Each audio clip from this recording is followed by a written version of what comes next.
Assalamualaikum warahmatullahi wabarakatuh. Perkenalkan, saya Nafisa Ainunisa dengan NIM C1C0191074 dari kelas R10 Akuntansi. Hari ini saya akan membahas materi mengenai aspek keperilakuan pada pengambilan keputusan dan para pengambilan keputusan. Baik, materi yang pertama yaitu mengenai pengambilan keputusan. Definisi dari pengambilan keputusan telah disamakan dengan proses memikirkan, mengelola, dan memecahkan masalah. Oleh karena itu, ada beberapa definisi yang masing-masing digunakan untuk tujuan tertentu. Dalam organisasi, pengambilan keputusan biasanya didefinisikan sebagai proses memilih di antara berbagai alternatif tindakan yang akan berdampak pada masa depan organisasi. Proses pengambilan keputusan ada 4. Yang pertama yaitu pengenalan dan pendefinisian atas suatu masalah atau suatu peluang. Yang kedua, pencarian atas tindakan alternatif dan kuantifikasi atas konsekuensinya. Yang ketiga, pemilihan alternatif yang optimal atau memuaskan. Lalu yang terakhir yaitu penerapan dan tindak lanjut dari pengambilan keputusan.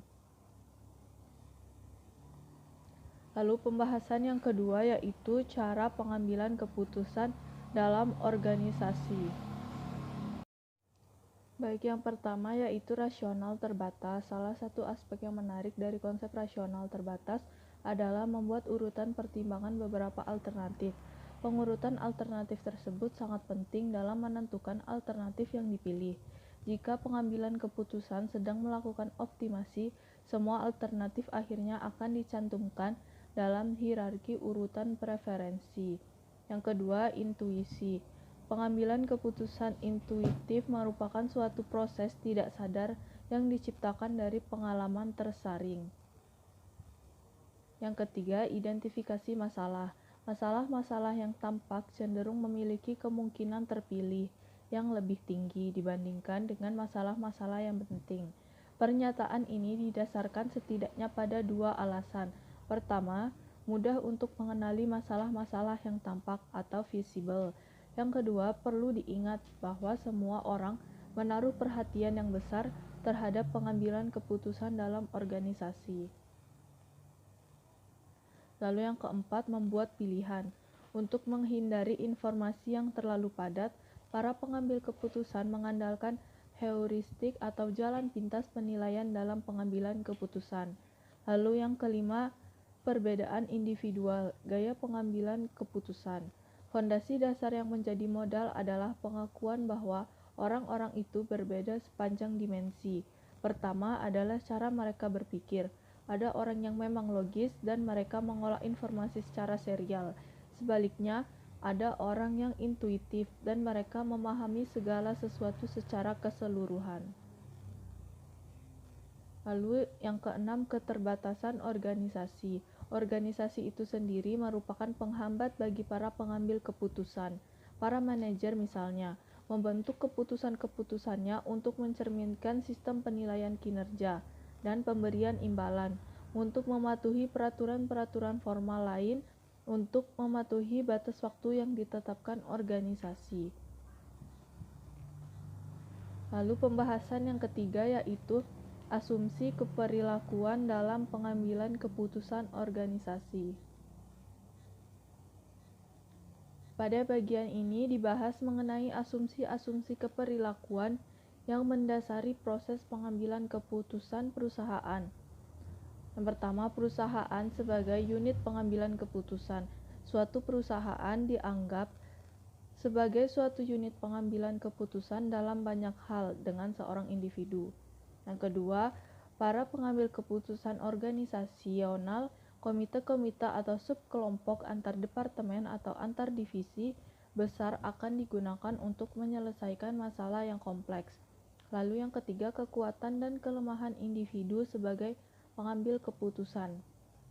Rasionalitas manusia sangat terbatas karena mereka hampir tidak pernah memperoleh informasi yang penuh dan hanya mampu memproses informasi yang tersedia secara berurutan.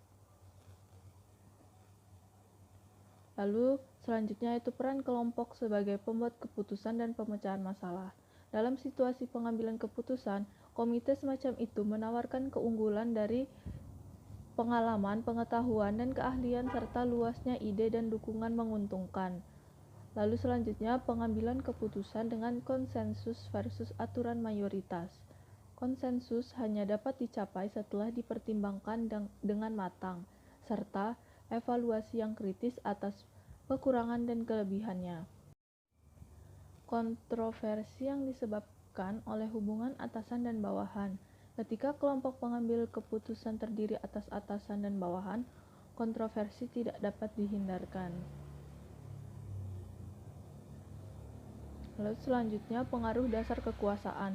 Elemen kekuasaan yang paling sering disebutkan adalah kekuasaan posisi, keahlian, sumber daya, dan kekuatan politik. Selanjutnya, dampak dari tekanan waktu. Tekanan waktu menyebabkan para anggota kelompok menjadi lebih sering setuju guna konsensus kelompok. Lalu yang keempat, peran informasi akuntansi dalam pengambilan keputusan. Data akuntansi sebagai stimulus dalam pengenalan masalah. Akuntansi dapat berfungsi sebagai stimulus dalam pengenalan masalah melalui deviasi kinerja aktual dari sasaran standar atau anggaran, ataupun melalui pemberian kepada manajer mereka bahwa gagal untuk mencapai target output yang telah ditentukan sebelumnya.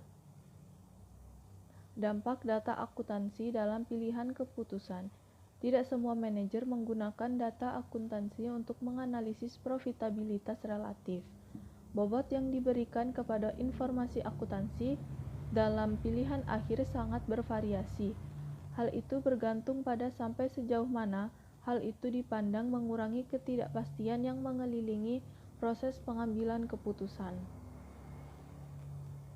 Hipotesis keperilakuan dari dampak data akuntansi. Seperti yang telah dinyatakan sebelumnya, informasi akuntansi adalah salah satu dalam model pengambilan keputusan. Input tersebut dapat bersifat keuangan, non-keuangan, atau bahkan tidak dapat dikuantifikasikan.